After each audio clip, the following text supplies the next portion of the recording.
बिस्मिल्लाहिर्रहमानिर्रहीम अस्सलाम वालेकुम। हाँ जी बच्चों, कैसे हैं आप लोग? अच्छा जी बच्चों, आज चैप्टर 14 के जो न्यूमेरिकल्स हैं वो पढ़ेंगे और यहाँ पे ये टॉपिक है हमारा इलेक्ट्रोमैग्नेटिज्म। इलेक्ट्रोमैग्नेटिज्म आपने ज़ाहिर है तफसीर पढ़ी होगी सारी कि इसमें करंट है, करंट हम गुजारते हैं किसी वायर में से और उसमें से उसके बाद फिर ज़ाहिर है उसमें मैग्नेटिक फील्ड प्रोड्यूस होता है। जब तक करंट गुजरती रहती है मैग्नेटिक फील्ड रहता है और उसका जो इफ़ेक्ट है वो सारा उसके अंदर वो फील किया जाता है।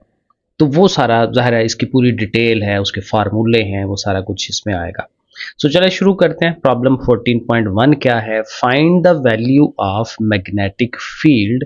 मैग्नेटिक फील्ड यानी कि वो जो बी हम उसको कहते हैं ना, कैपिटल बी, कि मैग्नेटिक फोर्स जो है, मैग्नेटिक फील्ड जो है वो कितना है वो हमने फाइंड करना है।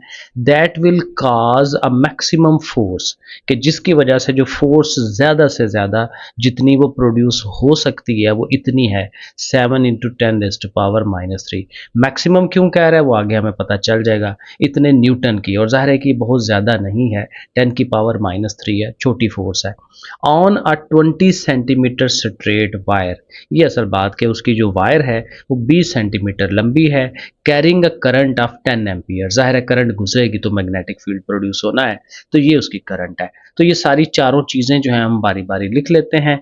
मैक्सिमम फोर्स एफ उसने बताया हुआ इतनी है, वो हम लिख देंगे। लेंथ जो है वायर की वो 20 सेंटीमीटर है, तो हमें ज़ाहिर है इसको मीटर्स में कन्वर्ट करना है, स्टैंडर्ड फॉर्म है इसकी। तो इसको 100 पे डिवाइड कर देंगे, 0.2 बन जाएगा। करंट जो है वो एम्पियर में आई, 10 एम्पियर करंट है वो लिख लेंगे। और ज़ाहिर है कि जो मैग्नेटिक फील्ड है वो बी हमने कैलकुलेट करना है, तो ये सारी चीज़ें हमने लिख ली। अब मैक्सिमम फोर्स का या फोर्स का फार्मूला हमारा F is equal to I L B sine of alpha है, और यहाँ अल्फा जो है वो एंगल है, और एंगल मैक्सिमम फोर्स के लिए 90 डिग्री होना चाहिए। जो लाइंस ऑफ मैग्नेटिक फील्ड हैं और जो करंट जो जहाँ से गुजर रही है उनका जो आपस में एंगल है वो 90 डिग्री होना चाहिए। फिर आपको मैक्सिमम जो स्ट्रेंथ है उसकी मिलती है मैग्नेटिक फील्ड की, उसकी फोर्स की। तो एंगल जो है 90 डिग्री आप यहाँ रखेंगे, और साइन 90 आपको पता है कि 1 होता है, तो साइन 91 हो जाएगा, सिर्फ आई एल बी रह जाएगा। सो आपके पास formula F is equal to I L B, और हमें चूंकि बी फाइंड करना है तो आई और एल उधर जाके एफ को डिवाइड कर देगा। So B is equal to F over I L. Formula हम लिख लेंगे, एफ की जगह पे एफ की वैल्यू लगाएंगे और आई और एल की वैल्यूज लगाएंगे। 7 को इन दोनों पे डिवाइड करेंगे, 3.5 और ये 10⁻³ बड़ा सीधा सीधा है। और ये इसके साथ जो यूनिट है टेस्ला वो हम उसको लिख देंगे। तो ये बी हमें कैलकुलेट हमने कर लिया। आगे चलते हैं। प्रॉब्लम 14.2 है, हाउ फास्ट, कितनी तेजी के साथ मस्ट अ प्रोटॉन मूव, एक प्रोटॉन की जो स्पीड है वो कितनी होनी चाहिए in the magnetic field of इतना, ये उसकी बी जो उसकी स्ट्रेंथ है मैग्नेटिक फील्ड की वो दी हुई है 2.5 × 10⁻³ काफ़ी छोटी है। Such that the magnetic force is equal to its weight, इस तरह से हो कि उसकी जो मैग्नेटिक फोर्स है एफ, जो हम ऊपर भी हमने फार्मूले में यूज़ की थी, is equal to its weight, उसके वेट के बराबर हो जाए। तो जाहिर है कि वो हम उसको साथ यूटिलाइज करेंगे। अब यहाँ पे जाहिर है जो गिवन है बी की वैल्यू हमें उसने दी हुई है 2.5 × 10⁻³ वेलोसिटी हमने फाइंड करनी है। अब वो फार्मूला हम यूज़ करेंगे जिसमें वेलोसिटी भी इन्वॉल्व हो, तो F is equal to Q V cross B, ठीक है ना, वेलोसिटी वेक्टर, और ये जो बी हमारा जो है ये मैग्नेटिक फील्ड है उसके साथ इनको क्रॉस प्रोडक्ट लिया जाता है। तो क्रॉस प्रोडक्ट आपको पता है, जब वेक्टर्स हमने पढ़े थे फर्स्ट ईयर में, तो V B sine of the angle होता है, ठीक है। अब यहाँ पे भी इन दोनों के दरमियान 90 डिग्री एंगल ही होना चाहिए ताकि वो मैक्सिमम आपको प्रोड्यूस हो सके। सो 90 डिग्री यहाँ पे लगाएंगे, साइन 90 फिर 1 हो जाएगा, तो F is equal to Q V B, ये हमारे पास फार्मूला हो जाएगा। अब v जो के फाइंड करना है तो q और b उधर जाके f को डिवाइड करेंगे, तो f के नीचे आ जाएंगे। लेकिन हमें पता है कि f जो है वो वेट के बराबर है, उसने यही कहा था ना फोर्स और वेट जो है बराबर होने चाहिए, तो फिर f की जगह पे आप वेट को यूज करें, और वेट जो है वो mg होता है, तो वहां पे mg लगा लेते हैं। तो v फाइंड करने के लिए qb को उसके ओवर में ले जाते हैं, तो अल्टीमेट हमारे पास ये फार्मूला डेवलप हो जाता है। अब आपने इनकी वैल्यूज लगानी है। अब यहाँ पे m और q नहीं दिया हुआ, तो हमें प्रोटॉन का जो मैस है वो पता होना चाहिए, 1.67 × 10⁻⁻27, और जी जाहिर है नॉर्मल वही है 9.8 जो होता है ग्रेविटी का, और Q 1.6 × 10⁻⁻19, ये पिछले सवालों में बड़ी दफ़ा यूज़ हुआ है, पिछली एक्सरसाइजेज में या न्यूमेरिकल्स में। तो बहरहाल ये हम इसको लगा लेंगे 1.6 इंटू 10⁻19 और b जो है ये हमें दिया हुआ है। अब ज़ाहिर है कैलकुलेशनें करनी है, इसको इससे मल्टीप्लाई करवा लें, नीचे 1.6 को और इसको मल्टीप्लाई करवा लें, वो आ जाएंगी। पावर्स को आप इकट्ठा कर लें, -19 ऊपर जाके प्लस हो जाएगी, ये -3 भी ऊपर जाके प्लस हो जाएगी। तो ये करके आपकी जो पावर्स हैं वो -5 आ जाएंगी और इनको डिवाइड करेंगे तो 4.09। तो वेलोसिटी जो है उसकी इतनी होनी चाहिए, इतने मीटर पर सेकंड, जो कि अगेन बहुत ही थोड़ी है। इस वेलोसिटी के साथ उसको मूव करना चाहिए। आगे जी 14.3 है, यहाँ क्या करना है, अब वेलोसिटी सिलेक्टर, एक वेलोसिटी करवाने वाला बनाने वाला ये एक मशीन है, has a magnetic field of इतने, उसकी मैग्नेटिक फील्ड इतनी है, if a perpendicular electric field. अब ज़ाहिर है कि ये जो वेलोसिटी सिलेक्टर चलता ही इस तरह है कि उसमें मैग्नेटिक फील्ड भी होता है और इलेक्ट्रिक फील्ड भी होता है, और दोनों परपेंडिकुलर होते हैं, तो वो एक स्ट्रेट लाइन के अंदर जो है आप वेलोसिटी जो है उसी इलेक्ट्रॉन्स की या प्रोटॉन्स की जो है वो प्रोड्यूस कर सकते हैं स्ट्रेट लाइन के अंदर। तो बहरहाल इसमें मैग्नेटिक फील्ड भी होगा, इलेक्ट्रिकल फील्ड भी होगा, ये दोनों चीज़ें उसने दी हुई हैं। ठीक है, what will be the speed of the particle, वही जो इलेक्ट्रॉन या प्रोटॉन है उसकी स्पीड कितनी होगी, वेलोसिटी, दोबारा से v ही हमें फाइंड करना है, that will pass through the selector. तो ये हम ज़ाहिर है इसकी भी चीज़ें बारी बारी स्टेप्स जो हैं चीज़ें लिख लेते हैं। सो ये देखें हमने लिखा है मैग्नेटिक फील्ड की जो स्ट्रेंथ है b 0.3 है, इलेक्ट्रिक फील्ड जो है वो 10,000 है, और v वेलोसिटी हमने कैलकुलेट करनी है। अब ये दोनों अलग-अलग से कि फोर्स ऑफ इलेक्ट्रिकल जो फील्ड है उसका फार्मूला है QE, कि वो चार्ज ऑफ द पार्टिकल है और उसके साथ जो इलेक्ट्रिक फील्ड इंटेंसिटी है उनको मल्टीप्लाई कराते हैं, और FM जो है ये मैग्नेटिक फील्ड की जो है वो QVB है, अभी हमने पीछे फार्मूला देखा। अब ये दोनों जो हैं एक दूसरे के परपेंडिकुलर हैं और ये बराबर है, इक्वालिटी उसकी लेके आते हैं, तो दोनों को बराबर रखेंगे तो QVB is equal to QE।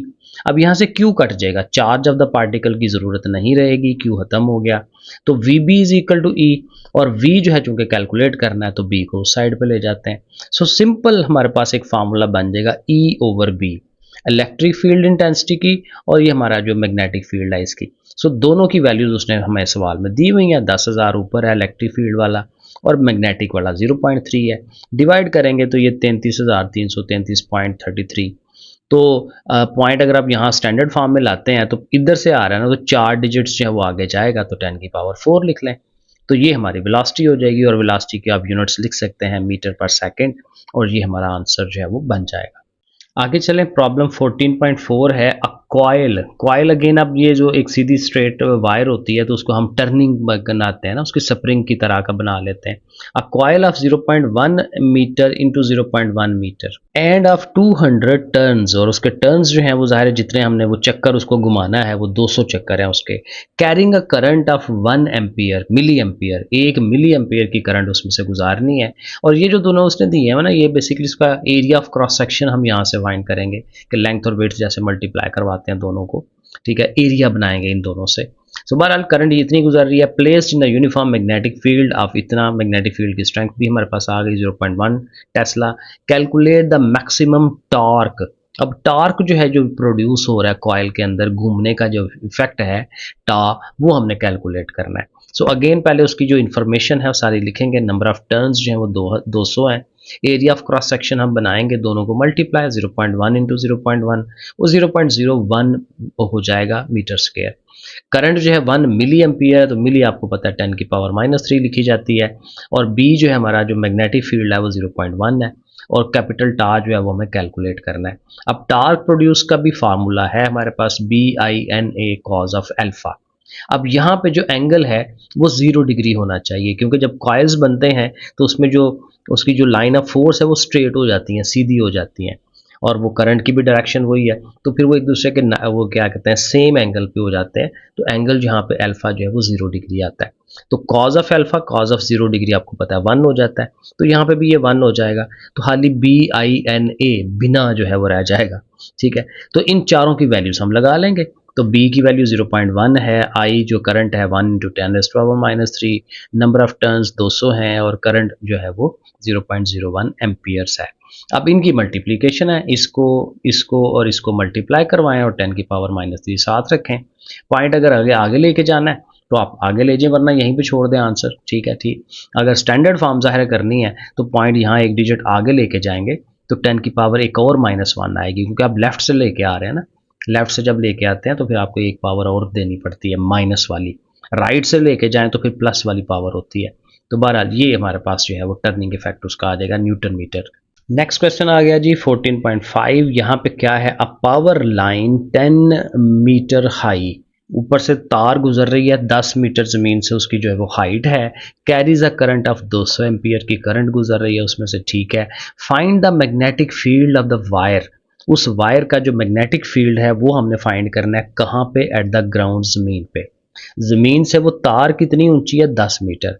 अब आपको पता है मैग्नेटिक फील्ड जो है वो एक सर्कुलर फॉर्म में होता है, तो आप इस तरह का हल्का से एक आइडिया ले सकते हैं कि ये ज़मीन है, ये ग्राउंड है और यहाँ पे वायर है, ठीक है। तो उसके ऐसे सर्कुलर फॉर्म में ज़ाहिर है कि वो बनती हैं, तो ये सर्कल जो है वो एज ए वो उसका यूज़ हो जाएगा। ये जो उसने हाइट दी है ना वो एज ए उसका रेडियस यूज़ हो जाता है, क्योंकि देखें ना ऐसे ये आर बन जाता है उसका, और ऐसे करके एक पूरा सर्कल जो है वो बनता है।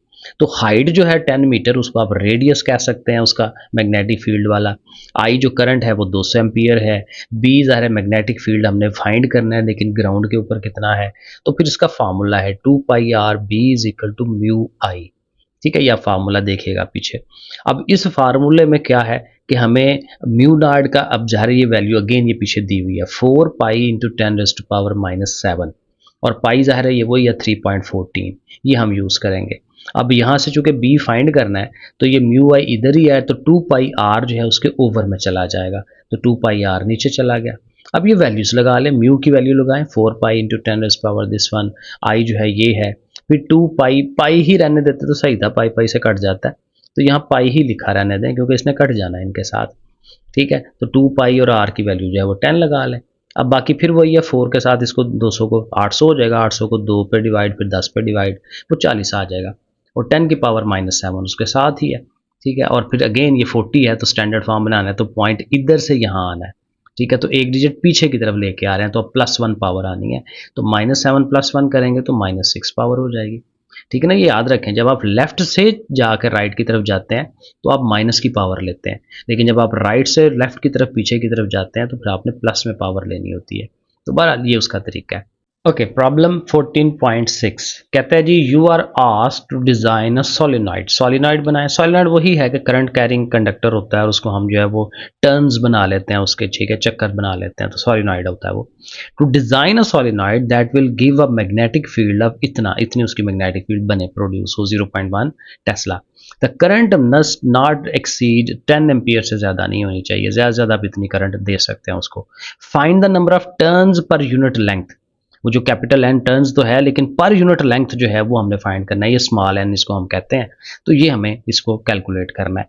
तो वैल्यूज लिखेंगे, बी 0.1 है, करंट जो है वो 10 है, और स्मॉल एन हमें कैलकुलेट करना है। अब अगेन इसका फार्मूला है हमारे पास, B is equal to mu naught N I, small N I, और चूंकि स्मॉल एन चाहिए तो म्यू नॉट और आई उधर चले जाएंगे, ओवर में चले जाएंगे, और ये वैल्यू सारी है हमारे पास। बी की वैल्यू लिखें, म्यू नॉट वही 4 पाई इंटू 10⁻⁻⁷, और करंट जो है वो 10 है।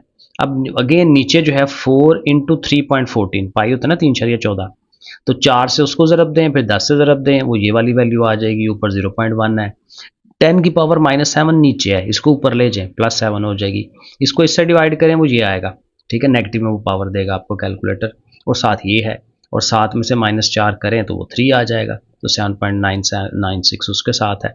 तो ये हमारे पास नंबर ऑफ टर्न्स आ जाएंगे पर यूनिट लेंथ, कि एक यूनिट लेंथ जो भी आपने मीटर लिया है या सेंटीमीटर लिया है, तो उसके हिसाब से कितने टर्न्स होने चाहिए, 1 मीटर में कितने टर्न्स होने चाहिए, एंड सो ऑन। तो ये नंबर ऑफ टर्न्स जो है पर यूनिट लेंथ हमें मिल जाएंगे। इसको अगर आप, वैसे तो यही आंसर ओके है, लेकिन आप 10 की पावर 3 का मतलब पॉइंट को आगे 3 डिजिट ले जाए, तो तकरीबन आप कह सकते हैं भाई 7,962 टर्न्स होने चाहिए पर यूनिट लेंथ। नेक्स्ट है जी 14.7, what current should pass through a solenoid, current I जो है वो कितनी होनी चाहिए सोलिनॉइड में से जो गुजरे, that is 0.5 metre long, length उसकी सोलिनॉइड की आ गई हमारे पास 0.5 है, ठीक है, with 10,000 turns of copper wire, 10,000 turns, यानी कैपिटल एन, ये टर्न्स पर यूनिट लेंथ नहीं है, वो एन स्मॉल एन होता है, ठीक है, ये सिर्फ टर्न्स है, ठीक है, चक्कर है कि कितने उसके चक्कर हमने बनाए हुए हैं, तो ये 10,000, ये वो क्या होगा, कैपिटल एन होगा। लेंथ भी ज़ाहिर है 0.5 उसने दी हुई है, और क्या है, so that it will have a magnetic field of this one, तो बी भी उसने दिया हुआ है 0.4, तो करंट हमें कैलकुलेट करनी है।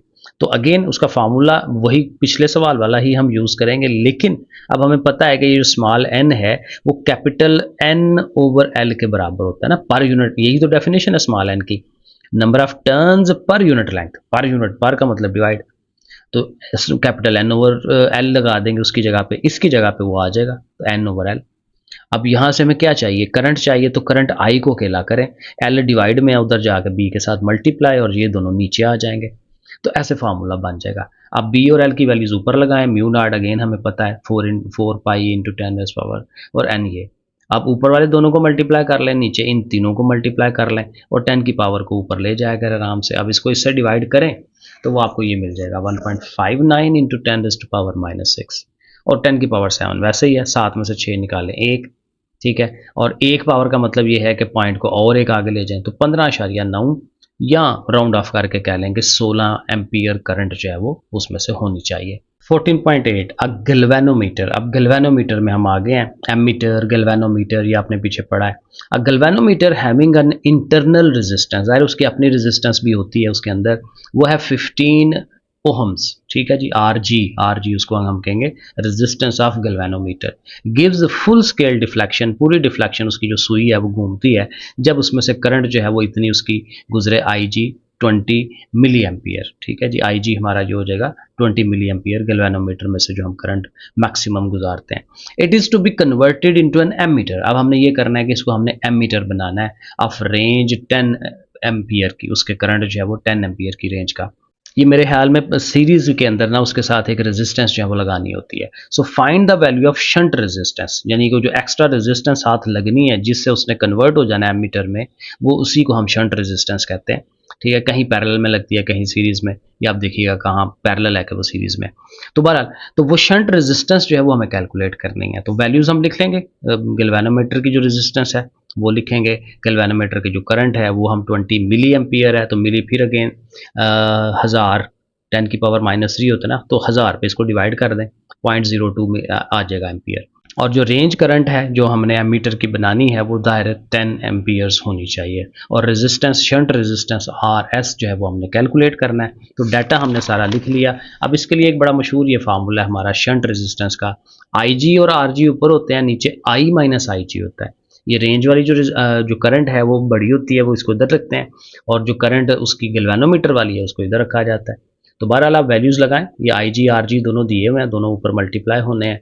कैपिटल वो जो आई है जो बड़ी है वाली है, ठीक है, रेंज करंट वो नीचे इधर से आएगी, और उसमें से गैल्वेनोमीटर वाली जो वो है करंट वो माइनस हो जाएगी। 10 में से ये माइनस करें 9.98, ऊपर मल्टीप्लाई होकर 0.3, इन दोनों को डिवाइड करेंगे तो 0.03 ओहम की ये रेजिस्टेंस जो है आपने अटैच करनी है। तो ये रेजिस्टेंस अटैच करेंगे तो वो गैल्वेनोमीटर जो है वो एमीटर में कन्वर्ट हो जाएगा। तो ये हमारा हो गया क्वेश्चन 14.8। अब आ जाए 14.9 पे। यहाँ कहता है the resistance of galvanometer is 50 ohms. Again galvanometer की रेजिस्टेंस उसने बता दी, ठीक है, तो आर जी हम इसको कहेंगे, and reads full scale deflection, ये पिछली वाली बात ही है, with the current of 2 milliampere. तो ये जो गैल्वेनोमीटर की जो करंट है आई जी वो भी हमें उसने दे दी, आर जी भी आ गया, आई जी भी आ गया, और ये 2 मिली है, 10⁻³ हम करेंगे इसको, यहाँ 1000 पे डिवाइड भी कर लेंगे। शो बाय अ डायग्राम, कहता है एक डायग्राम, ये हल्की सी छोटी सी डायग्राम है और ये सीरीज में लगती है। How to convert this galvanometer into voltmeter, इसको वोल्ट मीटर बनाना है गैल्वेनोमीटर को, ठीक है, तो फिर आपने सीरीज में जो है वो उसकी रेजिस्टेंस लगानी है, और फिर क्या है कि उसका जो वोल्ट है वो 200 वोल्ट होना चाहिए, फुल स्केल उसका जितना है। तो ये वैल्यूज हम लिखेंगे, ठीक है, डायग्राम आपने इस तरह से बनानी है, गैल्वेनोमीटर का ये सर्कल बनाएं, साथ रेजिस्टेंस लगाएं उसके साथ सीरीज में। आर जी जो है वो 50 ओहम्स है, आई जी 2 मिली है, मिली अगेन वही 1000 पे डिवाइड करें, 0.002 एम्पियर आ जाएगा। Range of the volt meter उसने दिया हुआ कि इतनी होनी चाहिए 200 वोल्ट वाली, और उसके साथ कौन सी हाई रेजिस्टेंस लगाएंगे ये साथ, ताकि वो कन्वर्ट हो जाए वोल्ट मीटर में। अब ये उसका फार्मूला है हाई रेजिस्टेंस का, V over I G minus R G. तो वोल्ट जो है वो 200 वोल्ट का हमने बनाना है ना वोल्ट मीटर, और आई जी जो है वो 0.002 है, काफ़ी थोड़ी, और रेजिस्टेंस जो माइनस होनी है वो 50 है। अब इसको इस पर डिवाइड करेंगे तो काफ़ी बड़ा आंसर आएगा, 1 लाख -50। और उसमें से लाख में से 50 निकालेंगे तो 99,950 ओहम। इतनी बड़ी रेजिस्टेंस लगाएंगे उसके साथ पैरेलल सीरीज में, तो तब जाके वो गैल्वेनोमीटर जो है वोल्ट मीटर में कन्वर्ट होगा। और ये लास्ट वाला क्वेश्चन है, the resistance of a galvanometer coil is 10 ohm. Again galvanometer है हमारे पास, उसकी अपनी internal resistance 10 ohm R G, and reads full scale with the current of इतना, और फुल स्केल उसकी रीडिंग बन जाती है जब 1 मिली एम्पियर की करंट, यानी कि आई जी जो है वो 1 मिली है। What should be the value of resistance R1 R2 R3, तीन रेजिस्टेंसेज आगे डायग्राम बनी हुई है, ठीक है, उनकी तो वो तीनों रेजिस्टेंसेज कितनी होनी चाहिए to convert the galvanometer into a multi range ammeter. Ammeter बनाना है लेकिन मल्टी रेंज जाहिर है कि उसमें तीन रेजिस्टेंसेज हैं, ठीक है, और वो जो मल्टी रेंज एमीटर बनाना है वो इतनी करंट उसमें से गुजरे, 100 10 है और एक 1 वाली है। तो ये डायग्राम देखेंगे तो आपको ज़्यादा बेहतर समझ आएगी। ये देखें, ये गैल्वेनोमीटर है और उसके साथ जो है वो पैरेलल में रेजिस्टेंसेज लग रही हैं उसको बनाने के लिए एमीटर। लेकिन ये जो मल्टी है इसलिए है कि उसमें तीन एक किस्म के हम एमीटर्स बना रहे हैं क्योंकि तीन रेजिस्टेंसेज है, और ये तीनों को हमें फाइंड करना है कि ये तीनों रेजिस्टेंसेज कितनी कितनी हमने लगानी है। ये बेसिकली वही है, शंट रेजिस्टेंसेज है ना, और उनकी जो रेंज है वो साथ बता रहा है कि भाई 100 एम्पियर का, 10 एम्पियर का और ये 1 एम्पियर का। तो ये वैल्यूज़ हम लिख लेते हैं। आर जी पहले तो ज़ाहिर है गैल्वेनोमीटर की जो चीज़ें हैं वो हम लिखेंगे, रेजिस्टेंस उसकी जो है वो 10 है, गैल्वेनोमीटर की जो करंट है वो 1 मिली है, तो 1000 पे डिवाइड करें 0.001 हो जाती है। और उनकी जो रेंज करंट्स हैं कि कितनी एमीटर की रेंज होनी चाहिए, तो I1 100 है, I2 10 है और I3 जो 1 एम्पियर है उसकी। और शंट रेजिस्टेंसेज R1 R2 जैसे 1 2 3 इनको नाम दिया है, तो जो रेजिस्टेंसेज शंट वाली हैं उनको भी 1 2 3 का नाम दे देते हैं। ये हमने फाइंड करनी है। अब शंट रेजिस्टेंस का यही फार्मूला था ना जो हमने यूज़ किया था। अब जब हमने R1 फाइंड करना है तो आपका सिर्फ, बाकी सारा तो गैल्वेनोमीटर की चीज़ें ही हैं, ये I1 चेंज हो जाएगा, यहाँ पे I1 आ जाएगा, जब 2 करेंगे तो I2 आ जाएगा, 3 करेंगे तो I3 आ जाएगा। तो ये वाली जो करंट्स हैं वो चेंज होती चली जाएंगी। तो ये देखें R1 इज इक्वल टू वही फार्मूला, I1 यहाँ लिख लिया, तो IG और RG ऊपर मल्टीप्लाई होने हैं, 0.01 आएगा, और यहाँ आप देखें 100 है, 100 में से 0.001 माइनस करें 99.99, और इसको इस पर डिवाइड करें तो ये 1 पॉइंट समथिंग एंड 10 की पावर -4 है। तो -4 का मतलब ये है कि 0.4 डिजिट और पीछे, यानी आप ये कह सकते हैं 0.0001, ऐसे भी लिख दें या ऐसे भी लिख दें, एक ही बात है। अब यही फार्मूला जो है वो चेंज हो जाएगा 2 के लिए, यानी सिर्फ करंट चेंज होनी है यहाँ पे, ऊपर वाली ये चीज़ें वैसे ही हैं, वो मल्टीप्लाई होकर वही आना है उसने, ठीक है। 10 में से ये माइनस करें, अब ये आएगा 9.99, पहले आया था 99.99, तो ये फ़र्क पड़ता जाएगा नीचे वाले का। ये आप इसको डिवाइड करेगा तो इतनी आ जाएगी, और जब आपने R3 करना है तो यहाँ पे अब सिर्फ 1 एम्पियर की करंट है, उसमें से माइनस करेंगे 0.999, 0.99 ऑलमोस्ट 1 होता है, तो इससे इसको डिवाइड करने से फ़र्क कोई नहीं पड़ना, यही रह जाना है 0.01 एम्पियर, उसकी जो है रेजिस्टेंस ओहम्स में आ जाएगी। तो ये तीनों रेजिस्टेंसेज जो है हमें पता चल गई। तो ये है जी हमारा आंसर इसका। तो दैट्स इट, हो गया, एक्सरसाइज सारी कंप्लीट हो गई। ओके फिर, अल्लाह हाफिज़।